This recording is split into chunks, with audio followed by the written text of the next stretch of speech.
வணக்கம். என் பெயர் M Ramasamy, branch post master, Alimadurai. உங்கள் குர்ஆன்ல உங்கள் மனைவியிடத்திலும் மற்றும் உமது அடிமை பெண்களிடத்திலும் இன்பம் அனுபவித்துக் கொள்ளலாம் என கூறப்பட்டுள்ளது. அப்படி என்றால் இஸ்லாம் அடிமைத்தனத்தை ஆதரிக்கின்றதா இல்லது விபச்சாரத்தை முழுமையாக எதிர்க்கின்ற இஸ்லாம் சமயமானது இக்கருத்தை ஏன் இதில் வைத்துள்ளது என்று தங்களது கருத்து தேவை. அதாவதுங்க, அடிமைத்தனம் இருக்குல்ல, அடிமைத்தனம் இன்னைக்கு கிடையாது, கொத்தடிமை தான் இருக்குது. இப்ப இந்த காலத்துல என்ன இருக்குன்னா கொத்தடிமை, அதாவது 1000 ரூபாய் கொடுத்து கூலி கூட்டு போயிருவான், எழுதி வாங்கிட்டு என்ன செய்வான், 1000 ரூபாய்க்கு 10,000 ரூபாய் எழுதி வாங்கிடுவான், அவன்கிட்ட வேலையை வாங்கிடுவான். இந்த மாதிரி அடிமை இருக்குது. அந்த காலத்துல எல்லாம் மனிதன் ஆடு மாடு மாதிரி சந்தையில விற்கப்படுவான். முழு அடிமை. அடிமைன்னா ஆடு மாடு மாதிரி தான், அவனுக்கு எந்த உரிமையும் இருக்காது. இப்படியான ஒரு அடிமை முறை நபிகள் நாயகத்துக்கு முந்தின காலத்துல இருந்து ஆபிரகாம் லிங்கன் காலம் வரைக்கும் உலகம் பூரா சர்வதேசம் முழுசும் எல்லா பகுதியிலையும் இருந்துச்சு. இந்தியாவில் இருந்துச்சு, உலகத்துல எல்லா நாடுகளும் இருந்துச்சு. இந்த அடிமை எப்படி உண்டாகும் அதை நீங்க விளங்கிக்கணும், அப்பதான் உங்களுக்கு வரலாறு வழங்கும். அடிமைங்கிறது அடிமை எவனும் பிறக்கிறது இல்ல. 2 நாட்டுக்கு மத்தியில் சண்டை நடக்கும். சண்டை நடக்கும் பொழுது ஒரு நாடு ஜெயிக்குவான், ஒரு நாடு தோக்குவான். ஜெயிச்சவன் என்ன செய்வான், தோத்த நாட்டில் உள்ள கைதிகளை அள்ளிக்கிட்டு போவான், போராளிகளை அள்ளிக்கிட்டு போய் ஜெயில் அந்த காலத்தில் கிடையாது, ஜெயில கட்டி சோறு போடவும் முடியாது. சண்டைக்கு வந்தவங்க சோறா போட முடியும். அதுக்கு என்ன பண்ணுவாங்கன்னு கேட்டா, சண்டைக்கு வந்த காரணத்தினால அவன் ஒரு பொருளாக கருதி போர்ல வெற்றி பெற்றவர்கள் பங்கு வச்சு கொடுத்துருவாங்க. 100 பேரை கைது பண்ணாங்கன்னு சொன்னா, நீ இவனை வச்சுக்க, நீ அவனை வச்சுக்க, நீ இவனை வச்சுக்கன்னு சொல்லி என்ன செய்வாங்க, பங்கு போட்டு கொடுத்துருவாங்க. அப்ப அவன் ஒரு வேலை வாங்கிக்குவான். இன்னொரு நாட்டில் உரிமை இருக்காது. இப்ப என்னை அமெரிக்காவில் பிடிச்சிட்டு போயிட்டாங்கன்னு வைங்க, எனக்கு உரிமை தருவானா? உரிமை தர மாட்டான். அப்ப அந்த மாதிரி கைதியா பிடிச்சிட்டு வந்தவனுக்கு கேட்க நாதி இருக்காது. அவன் நாட்டில இருந்து கேள்வி கேட்க முடியாது. சண்டை யுத்தம் நடக்கிற ஒரு நாடு. அப்ப இவன் அந்த நாட்டில் அருமையா தான் இருக்கணும். இப்ப எனக்கு ஒரு கஷ்டம் வருதுன்னு வைங்க, நான் வேற ஆளுக்கு அவர் வித்துருவேன். சோறு மட்டும் தான் போடுவேன், சம்பளம் பண்ண மாட்டேன். சோறு கொடுப்பேன், சோத்துக்கு வேலை வாங்கிடுவேன்.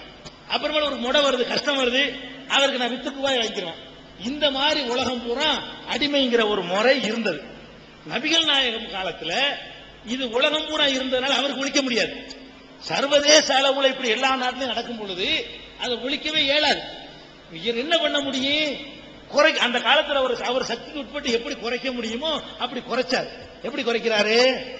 2-3 வழிமுறையில தேர்ந்தெடுக்கிறார். மனிதன் தப்பு செய்யறவனா இருக்கிறான். ஒவ்வொரு தப்புக்கு பரிகாரம் கொடுக்கும் பொழுது ஒரு அடிமையை வாங்கி விடுதலை செய். நபிகள் நாயகம் சொன்ன போதனை என்ன? ஒரு சத்தியம் பண்ணிட்டான், கடவுள் மீது சத்தியமாக நான் இப்படி செய்ய மாட்டேன் சத்தியம் பண்றான். அந்த சத்தியத்தை ஒருத்தன் மீறுறான், மீறும் போது பாவம் செய்யறான். இப்படி நீ செய்து விட்டால் ஒரு அடிமையை வாங்கி விடுதலை செய் அப்படின்னு இஸ்லாம் ஆர்வம் ஊட்டுது. இவன் என்ன பண்ணுவான்? தப்பு சாதாரணமா வாங்க மாட்டான், தப்பு செய்யும் போது பரிகாரம் நினைக்குவான். தப்பு செஞ்சவன் என்ன செய்வான்?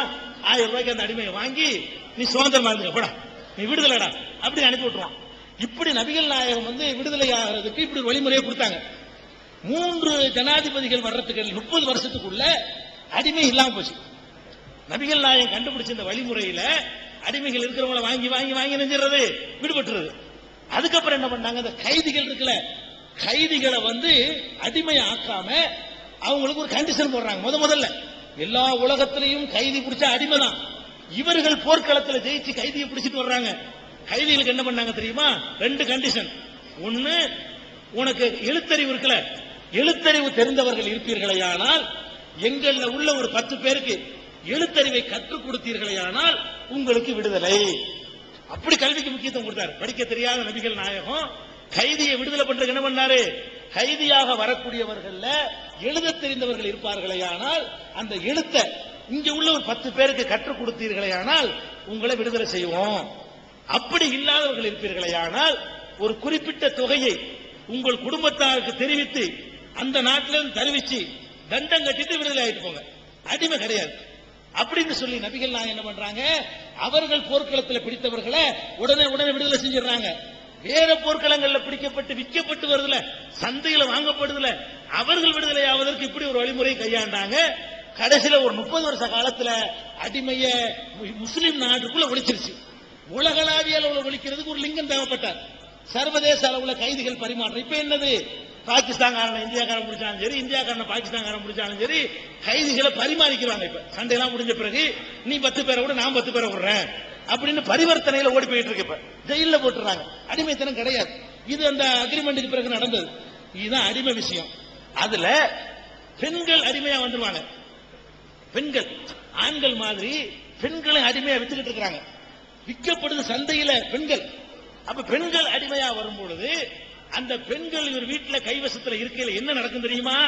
விரும்பினாலும் விரும்பாட்டாலும் இவன் ஆம்பளைங்கிறத காட்டதான் செய்வான். ஆம்பளை வேலைக்காரிட்டே எப்படி நடக்கிறானே, ஆம்பளை எப்படி நடக்கிறான்? வேலைக்காரிங்கிற அடிமை இல்ல, காசு கொடுத்து வாங்கல. ஒரு வீட்டுல வேலைக்காரி இருந்தா கொண்டாட்டி வீட்டுக்கு போற நேரம் பார்த்து என்ன செய்வான்? சில்மிசம் பண்ணுவான், இருக்கும்போது பண்ணுவான். இது ஆம்பளைட்டே உள்ள ஒரு குணம். எல்லா ஆம்பளையுமே சந்தர்ப்பம் கிடைச்சா அவன் யாருன்னு காட்டிடுறான். ஏதோ 1% 2% தேருமோ என்னமோ தெரியல. ஆம்பளை எப்பவுமே என்ன செய்தான்? ஆம்பளை தான். அந்த மாதிரி வாய்ப்பு கிடைச்சுன்னு வைங்களேன், ஆம்பளை தான். அப்படி இருக்கிறதுனால இஸ்லாம் என்ன பண்ணுது? அடிமை பெண்ணாக எந்த நாதியும் இல்லாமல் வந்துட்டான்னு சொன்னா நீ மனைவி மாதிரியே குடும்பம் நடத்திக்கிட்டு சோற போடு. இல்லாட்டால் மனத்தை அப்புறம் பயந்துக்கிட்டு தப்பு செய்யணும் பண்ணிட்டு இருக்காத. அவள் குழந்தைக்கு தாயாயிட்டாள்னா உன்னுடைய குழந்தை சுமந்தனால் விடுதலை ஆயிடுவாங்க. விடுதலை ஆகுறதுக்கு அது ஒரு வழிமுறை. அப்படிங்கிறதுனால இருக்கும்போது அந்த பரிகாரத்தை இஸ்லாம் சொன்னிச்சு. அந்த அடிமை இல்லாம போச்சு. அடிமை பெண்கள்ங்கிற தலைப்பிலே தனியா விரிவான ஒரு ஆர்டிக்கலை எழுதியிருக்கிறோம். குற்றச்சாட்டுகள் புக் இருக்காமா? அவருக்கு ஒண்ணு கொடுத்துருங்க. அதை புக் இருக்க ஒண்ணு இருக்கீங்களா? குற்றச்சாட்டுகள் பதில்களும் முதல் பாகம் அவருக்கு கொடுத்துருங்க. எடுத்து கொடுத்துருங்க. முதல் பாகம் கொடுங்க.